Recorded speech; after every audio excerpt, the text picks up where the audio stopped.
I just spent way too much money on a game that's been called D&D meets The Legend of Zelda. Only they didn't actually get the licensing for The Legend of Zelda. Now, why did I do this? Well, that's what this video's about.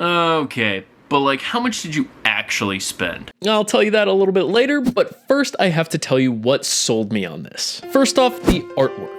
I know you shouldn't judge a book by its cover, but when Blazer Trail on my Discord server first shared Break, I couldn't help but immediately be drawn to it. Grey Wizard's artwork is bright, it's fun, it's clearly inspired by anime, but most importantly, it's way different than any other sort of RPG artwork I had seen up until that point. Scrolling down the Kickstarter page, you can see that Grey Wizard and their co-creator Reynaldo Mandarin's goals for the game align with that art style. They say that Break is a game about exploration and adventure, and they say that they were heavily inspired by The Legend of Zelda and classic anime. Now, I'm a little bit of a bleeding heart idealist, so it was pretty easy for me to get whisked away by this prose. No way, I do want to journey across shattered landscapes. I definitely want to negotiate and fight with monstrous and cunning adversaries, and I would love to create social bonds with the friends I meet along the way. But then I remembered I worked in cold call sales for a year and a half, selling bullshit that didn't work with similarly colorful and evocative language. So I scrolled down. Red flag number 1.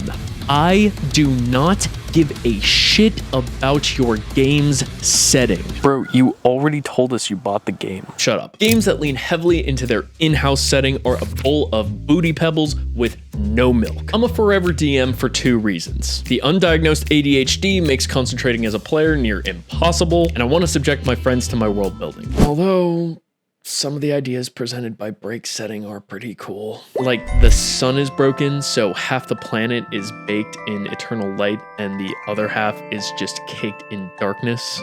That's pretty cool. And like Galarion from Pathfinder, the Outer Worlds, which is what they're calling their setting, has a variety of very different thematic regions that you can play in. So like the Wistful Dark is always in shadow. It's like really gloomy and kind of depressing. It would make for a really good gothic horror Candela Obscura type game. While the Blazing Garden falls under perpetual daylight and as such has larger than life characters and creatures, which in my hopeful headcanon means that there are dinosaurs and other sorts of megafauna. But while I think that Break's setting has some cool ideas, that's not what made me drop way too much money on the system. You know what did? Well, its character creation definitely played a part. This game has 8 character classes, or callings, if you want to play by their rules. And I'm just going to read them to you. The Factotum, the Champion, the Sneak, the Raider, the Sage, the Heretic, the Battle Princess, and the Murder Princess. I mean, come on, Battle Princess and Murder Princess? Let's frickin' go. There's also 11 species which they haven't listed out yet, so I can't tell you what they are. Womp womp. But what I think is really cool about character creation is every single character has a variety of traits, they have a history, and they have a quirk that makes them special and unique. Traits allow you to specialize your character's natural abilities. They provide attribute boosts. Their history is like their background in D&D or Pathfinder, and as such, it does similar things. And their quirk is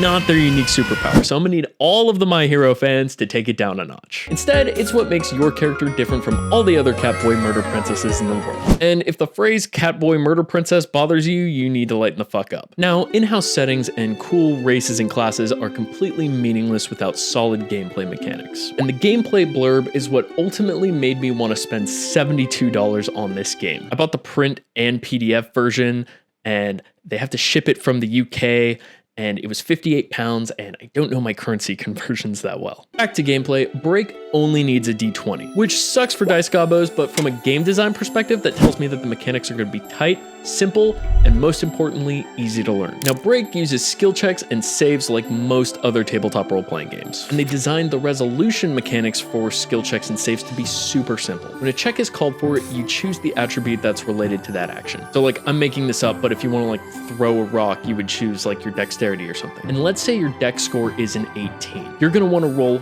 under an 18. If you're rolling against another character or creature, you're going to want to roll under the attribute, but above the other character or creature. So like, let's say you're throwing a rock at a party member who's throwing a rock at you, and your dex is 18 and their dex is 16. You want to roll under an 18, but preferably above a 16. so you want to roll a 17. They're hoping that you don't roll a 17. They're hoping that they roll like a 16 and you roll like a 14. It's a little weird, but I'm sure in gameplay it'll make sense. In addition to the simple resolution mechanics, the game also claims to have simple rules for journeys, exploration, negotiation, combat, all the other phases of playing a tabletop role-playing game, which is cool for me because I can only make up so many exploration and negotiation mechanics before I finally just say, fuck it, you succeed, I don't care. Now, you might have caught that I said that the system claims these things. The reason for that is that the PDF actually hasn't been released yet.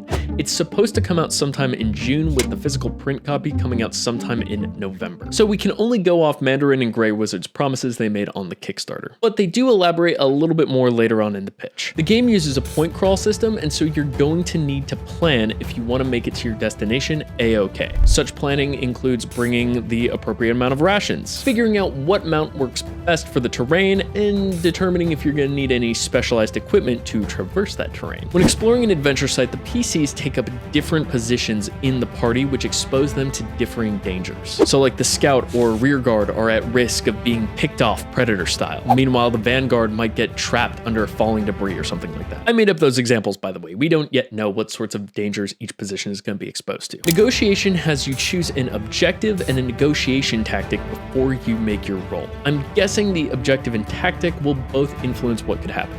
Otherwise, why would you even have those mechanics? I do like that once a negotiation roll is made, that's it. The consequences happen. There's none of this unlimited charisma checks until you guys succeed or whatever uncodified bullshit your current GM allows. Crafting and downtime mechanics or whatever, we've seen it before in other RPGs, I don't really care, but what really excites me are the fight mechanics. All the combatants have hearts instead of hit points, which is probably why people say this is like D&D meets The Legend of Zelda. When you lose all your hearts, you incur an injury which stays with you until it's treated properly. They don't mention anything about character death, so I do hope that's on the line. Anyway, when you roll to attack, you're also rolling damage. If you roll above your enemy's defense score, you hit and you deal 1 heart of damage. But every weapon has an extra damage number, which, when you hit that number, you deal an extra point of damage. Positively shocking. There's a variety of weapon types, and they all have varying effects. Mighty weapons deal extra damage, arc weapons open up AoE possibilities, and lash weapons open up range opportunities. Speaking of range, Break doesn't require a grid.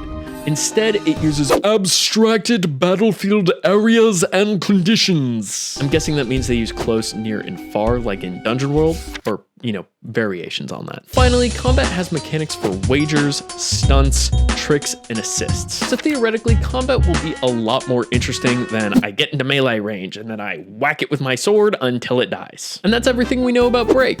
The Kickstarter has funded, they raised like $400,000. And like I said, the PDFs are supposed to come out sometime in June, and the printed copies are supposed to be released in November. Now, was this video just me justifying spending $72 on an RPG that I probably won't even get to play? I don't know, but you should click right here if you made it this far to hear all about another RPG that excites me, and I haven't been able to play it yet. Thank you so much for watching.